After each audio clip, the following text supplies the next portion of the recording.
Kwasukasukele.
Hawu ngiyabingelela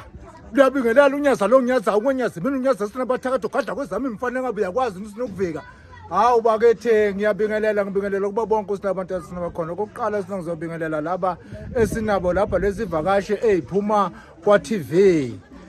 Ngiyanibingelela laba baqhamuka khona lesine KZN. Lapha sizokhuluma umlando kagogo lona wangethwa sisa. Yilo lento sinesizoyikhuluma sina lapha njengoba sanibona nje abantu behlangene sina lapha. Yilokho esizokukhuluma sina lapha. Hawu. Nkosi yami.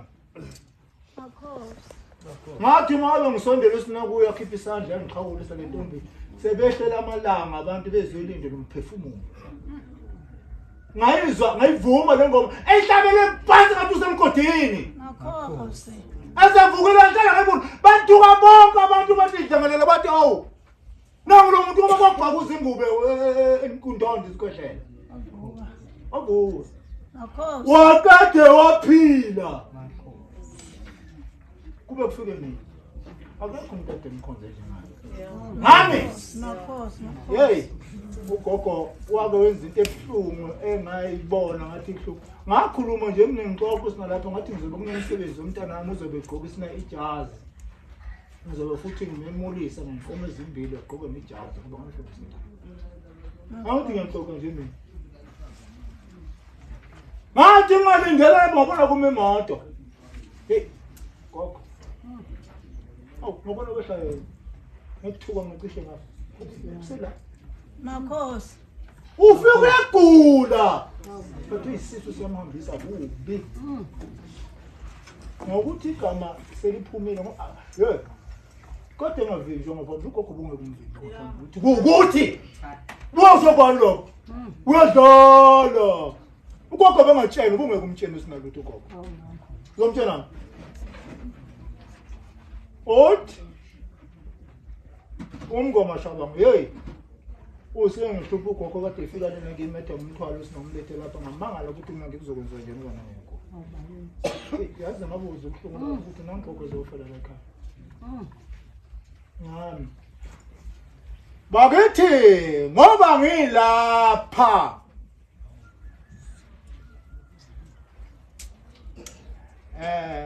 ngehlele ubizo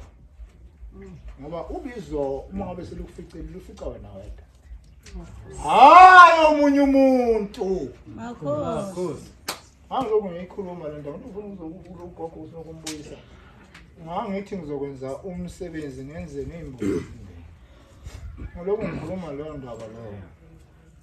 uthe kujika lapha siyafika ugogo hayi ngephupho afika wakhuluma impela ngibhekile wathi angiseyo mina ingane usinamini ngabe mnungenzele usinamini ngembuzi esinezimbili yakhuluma nontombi yashilizela yaflathela sinamflathela sinabhekana ngibhekile ngathi alazaleni wathi hey ngiyahlanyana umthetho wakhe muyimpela lapho ke ngaqala khona ukuthi ke ngizame ngawo wonke amandla ngiyothenga la bengazi mina ukuthi ngizawusebenzisa isinangenkomo wafika wathi if imbuzi yami ikumfaka hawu gogo ngisho ukuthi ke uma ngabe ufikele ubizo lokufika uwedwa bayakuthola uthula utethu bathi yini bese usuthi akukhuluma noma ngabe uphethe ubizo ukuthi wenza izinto ezimbi lapha emhlabeni manga ugwetshwa nje ukhona lapha emhlabeni ugwetshwa impela ugwetshwa abantu ongeke uzuyitshenge nje ingane yakho ngisho ubani oseduzane sinokwakho Nxumalo Mkhulu nansi inkomo azongena ngayo lekhaya azokwenzela umsebenzi angena ngayo lenkomo ungena ngayo lekhaya uza nayo lekhaya lenkomo uzongena ukuthi akwenzela umsebenzi ngayo kodwa ke iza la ekhaya yiyo lena ke inkomo eza la ekhaya asezoyiveza ngayo umsebenzi ke ayenza nawo owayenza kuye wazenzela wena hlatshwana asingazi lutho thina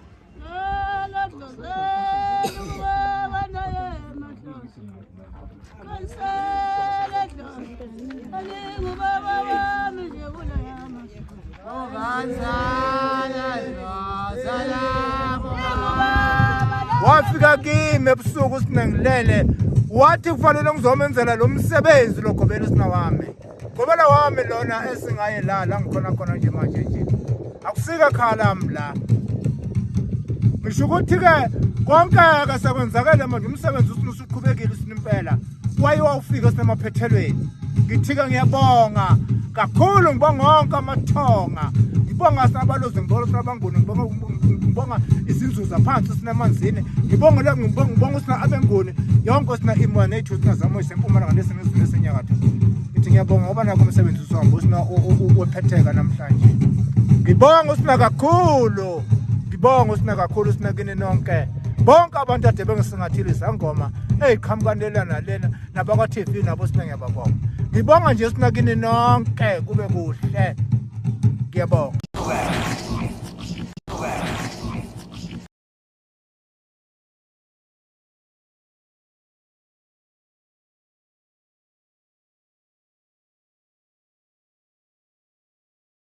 Nxumalo ufike ekhaya ulale emahlathini inyanga ezintathu ahamba lala usuka kaNangoma ahamba lala ngaboni liphela ihlozi liphinde limthathe uNxumalo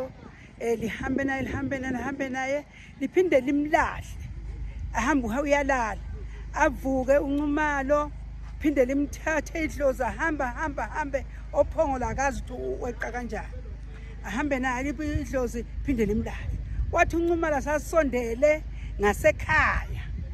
lafika ledlozi elungogo wakhe lathi lo gogo oyakuye akekho usepitetivi kodwa uyabuya uyogibela ibhasi bahamba uNxumalo iphele nya idlozi uthi ahlale phansi akhale amakhala uNxumalo ahambe uNxumalo angena kunehlathi aqhamuke njengasentabeni intaba efana nale aqhamuke ekhaya ungenzansi esigodini bathi lo muntu oyakuye ungogo kodwa nangu sogibela ibhasi uyeza mina ngilele phansi etshanini angena uNxumalo ayiphonsa esibayeni ilanga selithi ilanga lokuphona akhala esibayeni ayizigiqiza afe uNxumalo asigiqiza ngithi mine khona umfowethu akayithwasa ngumfana limtshene ukuthi uyothola umntwana umfana ithwaselini uNxumalo afika ngithi mina mzondeni nanti uhlanya lungena esibayeni vimbani uhlanya xoshana uhlanya nanti uhlanya agcwele amaketango abovu phaka inwela awungathi uhlanya anikizekele onke amabhungwana abale ngathi mina nanti uhlanya nkosami lungena ekhaya uhlanya hayi makunjalo uNxumalo ehle mama aqhamuke mama ezongomgwaqo uyakhala uNxumalo uyakhala angisazi lengoma kayihlabela ngena ngayo esibayeni dumele lo mfowethu dumele isihlanzi asiphehle athi khulumani nimfunani nibuyaphi kanti nibuya kuphi akakhona ukukhuluma fike namama naye afike ambuze ufunani akakhona ukukhuluma babhudle isihlanzi bamthele ngesihlanzi akhulume Nxumalo athi ngibuya kaNongoma ufunani lakhaya athi ngikhonjiwe bathi angize lapha bakanje kanje ngihamba walahleka inyanga ezintathu Nxumalo ekhaya ngoba sifuna badela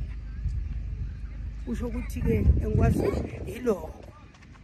kodwa abantu abangiyade bakhuliswe ngumuntu ufika ngumntwana anikizela ekhanda ukuhlala umama amafika uNxumalo ngesihlanzi leso asakhuluma somfana endlini kagogo baphehla ke isihlanzi umama waqala ke wasebenza kwakhuluma ke khathi bambuza ke akayibona akasaqeda inyanga ungakuphi umntwana ungaphi uvelaphi athi ngivela kaNongoma ekhaya ungabona yini ekhaya kini kaNongoma athi ngabona umama qhasha imoto kube khona uhlatshwayo baqhasha imoto bamthathe bamsa kaNongoma ahambe yakhomba kuthiwa ke bahlafe bahlala esigangeni wakhomba athi nakuya wahamba umuntu wayakhona kaNxumalo wafika kaNxumalo wakhuphuka ubabakhe bathi Nxumalo sizela khaya kunomntwana ofikile uthi ngokaNxumalo bakhala bakaNxumalo bathi umntana bosofile bafuna amaphoyisa badela ahamba la emahlathi umntana abangani beza boNxumalo bakhala kwathiwa nimkhulumisa umntwana nimkhulumisa ngembuzi wathatha imbuzi babakhe omnika wakhuluma umntwana usho ukuthi kwaba ke ukuthwasa kwakhe njengoba njena nje kade sokufana nomntana wamama Nxumalo njengendlela kade Usiphiwe Khumalo lo khulumayo wasemlazi la ngikhona njenganamanje bengifikele ePitritive ugobela wami uDr Nxumalo uNyazangoma ubaba uNxumalo lona imazi ngokuthi ngihlale ngumuntu obukela channel 261 KZN yona channel ke engisizile njenganamanje ibona lapha ngiqophayo engithokoza kakhulu kodwa ngize ngiqhubeke nodaba lwami uthe ngibuka ichannel KZN ngabona inkosi malanga lapha engqikithini lozivezwa ephathelene namasiko abantu lokhu futhi ukungijabulisa ukuthi awukani nathi senayo ichannel yethu ephathe amasiko ethu ngaloko akwandi kepha ke ngihlola dabeni lwami ke ngilo ngibuka ogobela lapha ngibuka izinyanga lapha ezihlukahlukene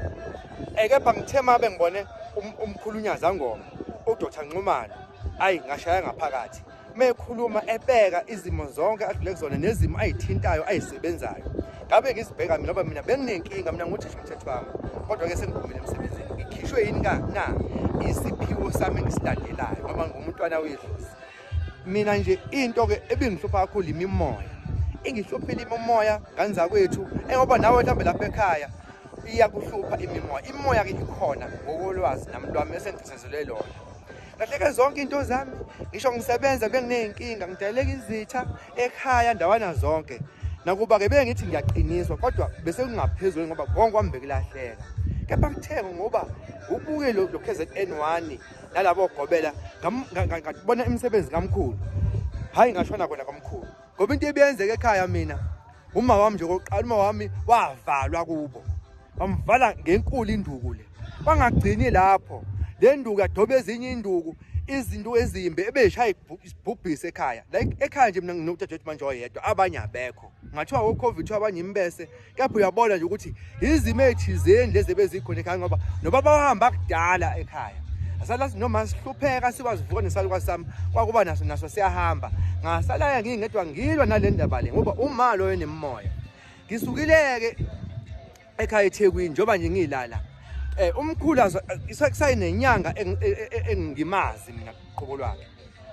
senenyanga ngixhumene naye ngimazile ngale ngibuka ku TV kepha sekunenyanga kodwa ngicela isimanga into zami zishintshile manje endlule ngayazi kepha into yokuqala ngibambela yona ekhaya ngoba mina ngize kumkhulu ngizela nje ngokunye ukuthi angilungiseke into zami mhlambe ngibe nemali njalo njalo umkhulu hayi wathi hayi akuhambi kanjalo yena umuntu yamhlola qala abheka inkinga yakhe ukuthi lapho ngempela umkhulu ufike umkhulu wangihlolela umkhulu mengihlolela umkhulu wathi hayi mfana bese ngivele sengiyazi inkinga yakho inkinga yami wayibamba umkhulu yokuqala ilesipokwe lesi esasesihluphile ekhaya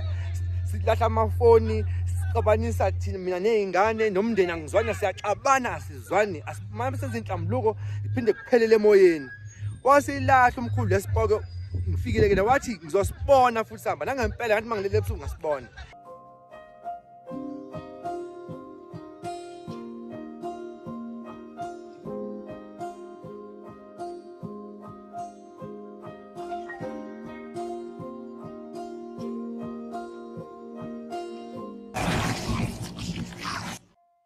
Angibingelele esizweni ke sonke ngudumisa lo oyinyanga ukwahola inyoka emandongweni stop uyabasiza abantu uyelapha. Kukhona lo ozothi nginenkinga yokungabathola abantwana siyamsiza. Kukhona ofuna izizwe ziyagaywa la ekhaya ziyotholakala, amabutho ayagaywa la ekhaya ayatholakala, zigubhu zenhlanhla yemali yomsebenzi yamabhizinisi imidonso sinayo la ekhaya. Abantu bayakwazi ukuphumelela nabo bebe nayo imali bakhona ukwenza izidingo zabo. Nabagulayo ke ngokwezifo ke ezahlukahlukene siyasiza, abadinga ukubhulelwa kodwa okuwuhlahlulelwa ukuhlaziyelwa okuwumsuka wenkinga kumuntu bayasizakala abantu ngaphakathi kwaleli khaya. Abadingayo ke ukuxhumana nami noma bafuna ukufika kimi nawo amanamba ami abhaliwe la ngezansi akadumisi.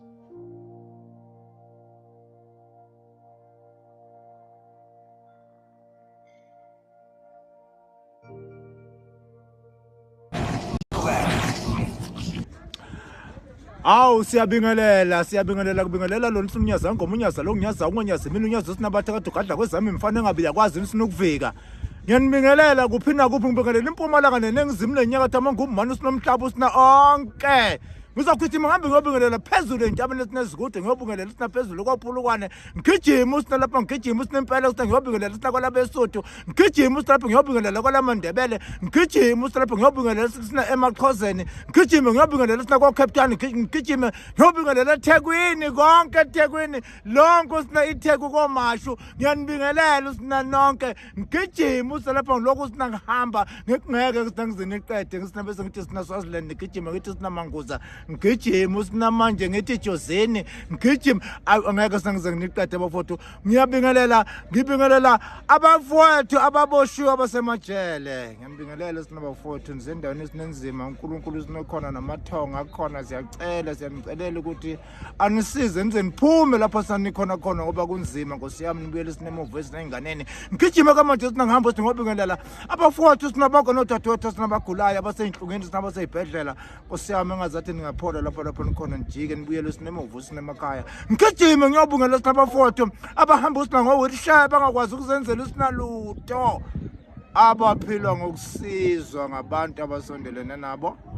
Ngiyanicela Nkosi yami ukuthi nibasize ningadini usinayibo. Kubingelela ke njalo ke lona unyazangoma bafowethu siyabonga kakhulu leli thutshana nje sinaleli lincane engilitholile. Mina ngumDr Nxumalo njengoba sinanazi. Mina ngisePitretief ngitholakala ezinkomeni njengoba naqala abawalalela amashow wami ayimkhakha emnengi. Bengivele ngikhuluma usina lokho ukuthi ngitholakala sinenkomeni. Ngisho ukuthi ke bafowethu into eyiyona engimandla ngayo engizawuphinde sina ngikhuluma usina ngayo ngiloko sina ngisabuyela sinemuva futhi ngizake ngithi nje uqoqo sina ngokunye nje usinokuncane eneni ngakunaki mhlawumbe. Baswapha uma ngabe sina uthi ulelo sina lapho sinekhaya uzokhala sinikati sina ekhaya sina lapha likhala lizingeza sina indlu sina lapho bobasopha ikati uma ngabe likhala ekhaya suka lihlela sina umhlolo kufanele ukuthi leyo nto lesina uyihambele impela sina uyibone ngoba ukhona umanakalo esuke lubika phakathi kwekhaya uma ngabe kukhala sinikati. Ngiphinde futhi sina ngigijime futhi sina ngikhuluma ngesikhova. Isikhova sina lesimaba besikhala usinekaya sithi phuma usinongibhule. Isikhova lesi asithunywa usina ngabatakade. Sisuke sizwa ukubikela ukuthi khona into engathi vele phakathi kwaleli house naleli. Gijima ukuthi yini engasivele kodwa kusinto enhle intembi. Isikhova kusinalezo. Asuke singathunyiwe ngabatakade. Ngifuna ukunehlukanisela kulokho ngoba sazi ukuthi isikhova masikhale sikazi ukusithunywe ngumtakade. Yibika lelo. ngiphinde futhi sina ngikhulume usina ngoThekwane uma ngabe ezulazula usina ekhala usuka ekhuluma ngokuthi ezulu ngahle lingene phakathi kwaleli khaya usuka futhi engathunyilwe ngumtakade usuka ezokubikela ukuthi qaphela izulu ukhuluma nje umthekwane usukhuluma ngezulu nje sinalilodwa isikhova sikhuluma ngazo zonke izinto eziyisifo ezingahle sinazivele phakathi kwaleli khaya ngiphinde ke manje bese ngikhuluma usina manje ngisho ngithi mina lapho sina ngemandla khona sinempela ngoba mina ngangingumuntu kuleli izwe nje leli ngoba ngilapha nje ngikagobela usina wami ngangakha sina lapha kuleli izwe sinenkulu lapha endaweni yasemfene kusendaweni yasemfene usina la eduze kweSwaziland kusemngceleni weSwaziland lapho sina ngikhona khona sina lapha kule ndawo sina lena namhlanje ngangakhileke usilapho ngangakhe endaweni ngezansi lapha nabathi khona kusempuluzi khona lapho sina bengakhe khona sina lapha le ndawo sina lena bangaze kakhulu sina kuyo bengingumuntu ngelapho sinezinhlanya ngidume ngokulapho sinezinhlanya ngidume sina ngokuthi asisa yonke sina leyo nto sina leyo ngisho ukuthi ke mina ngimandla kakhulu sina ngezizwe isizwe sina zikhawu sina yimi hayi izizwe ezithule ngikhuluma mina ngezizwe ezikhulumayo ngithi mama nje ngikhuluma sina ngamabutho amabutho ke mangikhuluma ngamabutho into esingaphezulu sina kwezizwe ngikhuluma ngayipoko into akusina leyo yiyo yonke usina leyo nto sina leyo engiyiphethe lapha ehlupha sina abantu awu ngiloko sina ngiyabika ngithi qaphela isipoko sina ndoda nanka nasi isipoko manje sina siudungadunga umsamo nasi isipoko sina sigila izigu sina ekhaya nansi lento ifazi simhlabathi usina amathuna phezulu sina phezulu kwendlu nansi lento sina leni impela ikuhlasela ikudlisa ungalale esuku ubheda zonke sina into zakho sina lapha uthi uthenga imoto sina namhlanje imoto kusekusasa sina sengasahambi yiso njalo isipoko sina lezo siudungadungile sina umsamo wakho kadani sina impela sina lapho futhi nogada umsamo mangabe wenza umsebenzi njoba ngizokwenza umsebenzi la uma ngabe kwalahleka inyongo usuka lo msebenzi lo uthi usonakele usuka usungekho lo msebenzi usinalowo uma ngabe kulahleka inyongo mangabe wenza umsebenzi ungisize ungethumeli usinabantu ukuthi bakuthathele inyongo lapha noma kusesibayeni lapho iyabe ihlatshelwa khona isinenkomo uyiyele wena ngoba niyagcina senixabana nodwa usinekhaya inyongo engasatholakali usuhlala endlini wemama nawe baba uthi izingane zizawubuya nayo isinyongo lento leni izakudalela inkinga ngoba ayizukufika kuwe leyo nkomo sinaleyo ihlabile iyawuphenduka usina iphathi